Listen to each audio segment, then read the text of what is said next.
Bine ați venit în Nibiru!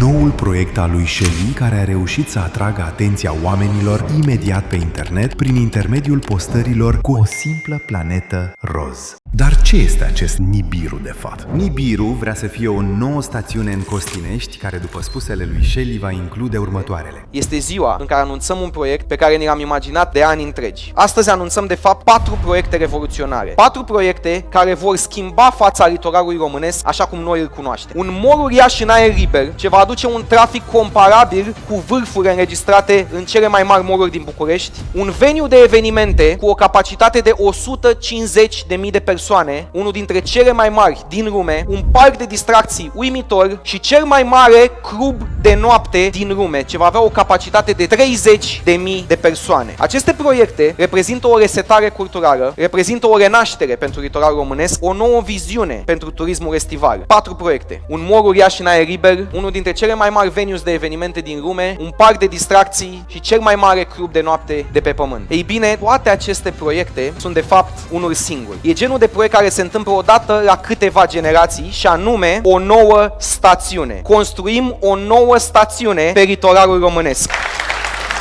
Bine ați venit în Nibiru!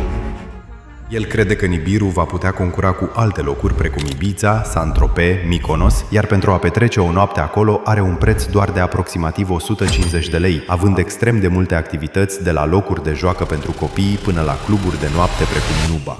Dacă vreți să aflați mai multe despre Nibiru, vă recomand să vă uitați la întregul eveniment de lansare. Între timp, dacă vreți să mai vedeți videoclipuri de la mine și să fie mai lungi, dar și mai muncite, dați un subscribe și lăsați alte idei de videoclipuri în comentarii. Vă mulțumesc!